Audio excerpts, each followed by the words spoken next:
और चलिए रुख करते हैं जिंद का, जहां पर दीपेंद्र हुड्डा संबोधन कर रहे हैं। और जींद में आज इस कार्यक्रम में आप लोग पहुंचे और मैं सभी साथियों से कहना चाहता हूं कि भाई एक बार कार्यक्रम हम जैसे सभी ने अपनी बात रखी, अब अगले चरण में प्रोग्राम को आखिर अंतिम चरण में लेके जाएंगे। हुड्डा साहब बैठेंगे, अब बैठ जाओ एक बार, जो सारे साथी, कपूर सिंह बैठ जाओ आप सारे, ताकि बैठ के हम इस कार्यक्रम को अपनी जो इसका निष्कर्ष है हम निष्कर्ष तक लेके जाते हैं। आज आपको सारी परिस्थिति पता है, हमसे ज्यादा आप समझते हो, भुगतते हो प्रदेश में क्या हालात हैं। हरियाणा प्रदेश लगभग 7 साल पहले भारतीय जनता पार्टी की सरकार हरियाणा प्रदेश में बनी और 7.5-8 साल पहले केंद्र के अंदर भी ये सरकार बनी।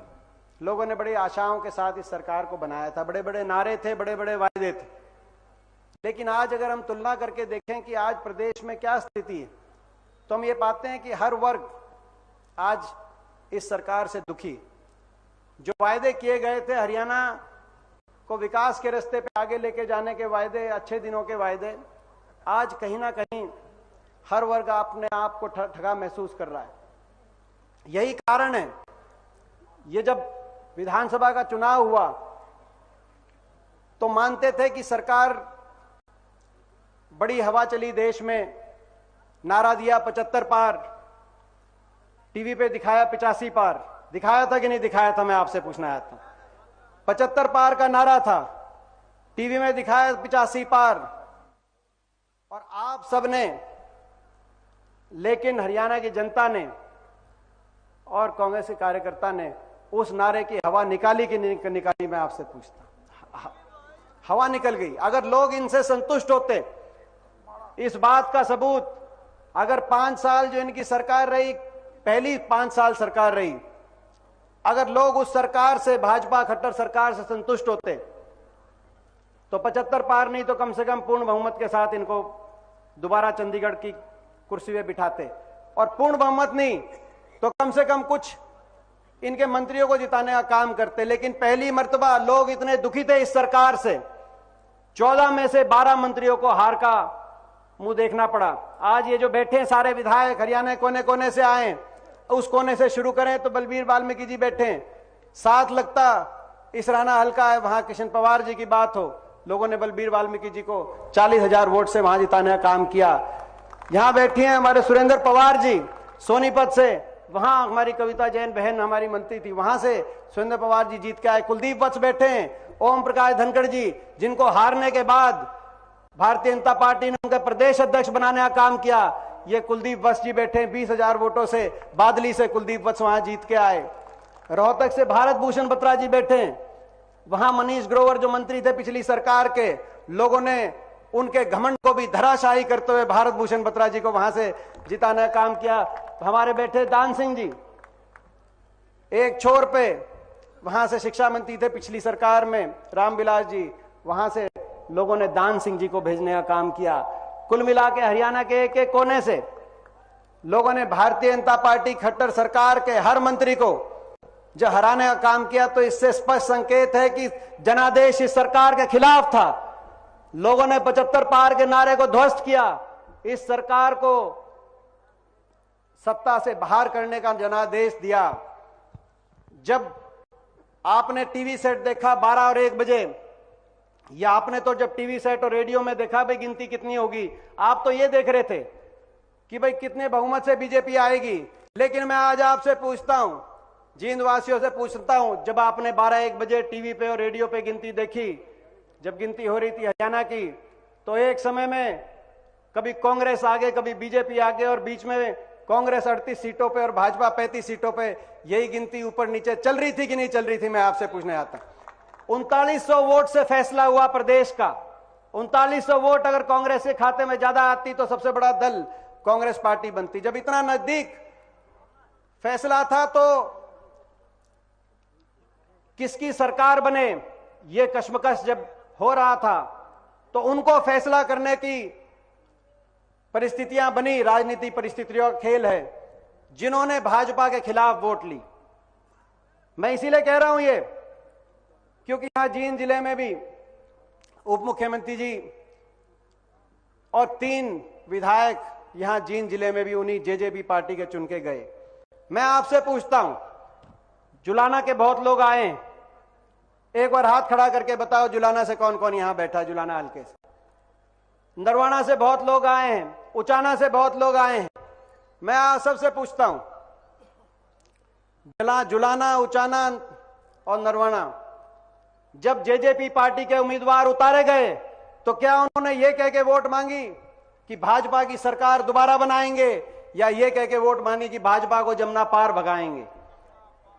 अगर वो ये कहते कि दोबारा से खट्टर साहब की सरकार बनाएंगे, चंडीगढ़ में हमें एक एक वोट दो, हम जाके दोबारा से भाजपा की सरकार बनाएंगे, तो एक सीट इनको मिलने नहीं वाली थी। लेकिन वोट ली भाजपा के खिलाफ, वोट ली खट्टर साहब के खिलाफ, और जाकर उनकी सरकार बनाने का अपने मतदाता से विश्वासघात। राजनीति में कुछ नैतिकता के कोई मूल्य होते हैं।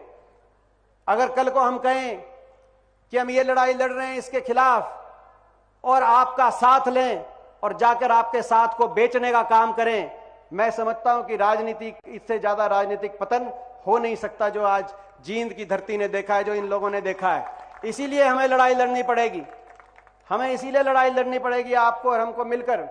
आज समस्याओं का अंबार जींद जिले में मैं देखता हूं, पूरे हरियाणा के अंदर देखता हूं, समस्याओं का अंबार है। आपने खुद ये महसूस, अभी बीच में एक एक आदमी बोल रहे थे, इन 8 साल, 7.5 8 साल में पहली सरकार तो फेल थी, लोग बदलना चाहते थे।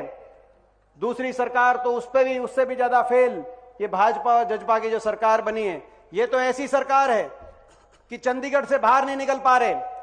लोगों को कोरोना हुआ था, लोग घर में आइसोलेट हुए थे, चंडीगढ़ में आइसोलेट हो गई सरकार। मुख्यमंत्री जी करनाल में बिना लाठीचार्ज करे नहीं जा पा रहे, और उप मुख्यमंत्री जी तो लाठीचार्ज करके भी उचाना में नहीं जा पा रहे। ऐसी सरकार चंडीगढ़ में बनी बैठी, इसलिए लड़ाई लड़नी पड़ेगी। हरियाणा तो विकास की पटरी से उतारने वाली ये सरकार है। 2014 से पहले जो प्रदेश प्रति व्यक्ति आय में नंबर 1 था, प्रति व्यक्ति निवेश में नंबर 1 थे हरियाणा, कृषि उत्पादकता में हम नंबर 1 थे, गरीब की कल्याणकारी योजनाओं में हम नंबर 1 थे, खेल खिलाड़ियों के मान सम्मान में नंबर 1 थे। आज वो हरियाणा इन 7.5 8 साल के बाद देश में बेरोजगारी में नंबर 1, और ये हम नहीं बोल रहे, भारत सरकार के नीति आयोग के आंकड़े बोल रहे हैं, बेरोजगारी में नंबर 1, अपराध में नंबर 1, किसान के अपमान में नंबर 1, किसान पे अत्याचार में नंबर 1, और गरीब आदमी के शोषण में नंबर 1। उस प्रदेश को पटरी से इतना इन्होंने उतारा। हर वर्ग आज परेशान है। गरीब आदमी की अभी मैं सुन रहा था, जो अब आपके बीच में अपनी बात रख रहे थे, ऐसी वर्ग के हमारे भाई हैं, उन्होंने अपनी बात रखी। क्या नाम उनका स्वागत है? धर्मपाल सीमार जी, उन्होंने अपनी बात रखी। गरीब आदमी की सारी योजनाओं को, हमारे समय 100 गज के प्लॉट की योजना बंद जो चल रही थी, इसमें 4 लाख परिवारों को 100 गज के प्लॉट मिले थे, वो बंद। मकान योजना चल रही थी, प्रियदर्शनी आवास योजना, 3 लाख परिवारों को किस्त मिली थी मकानों की, वो बंद। दाल रोटी स्कीम चल रही थी, वो बंद। मुख्यमंत्री मुफ्त इलाज योजना चल रही थी, वो बंद। पीने के पानी की टंकी टूटी की योजना चल रही थी, वो बंद। हाथ में गरीब आदमी के पानी का बिल और थमा दिया।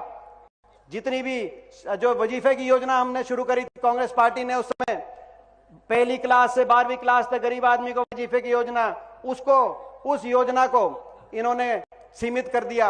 हर योजना को, गरीब आदमी की जो कल्याणकारी जितनी योजनाएं चल रही थी, इस सरकार ने सबसे बड़ी चोट गरीब आदमी पे मारी है। और जो आज महंगाई है, महंगाई और बेरोजगारी जिसमें हरियाणा नंबर 1 है, उसकी चोट भी गरीब आदमी पे आज सबसे ज्यादा है। उनका आज घर का बजट बिगड़ गया और घर चलना गरीब आदमी का मुश्किल हो गया। ये इस सरकार के अच्छे दिन है। तो सांसद दीपेंद्र सिंह हुड्डा को सुन रहे थे आप, जहां विपक्ष आपके समक्ष कार्यक्रम में संबोधित कर रहे थे। उस दौरान उन्होंने बीजेपी पर जमकर निशाना साधा है और पूरी तरह से बीजेपी को घेरने की कोशिश की है। और इसी के साथ वक्त हो चला है छोटे से ब्रेक का, जल्द हाजिर होंगे।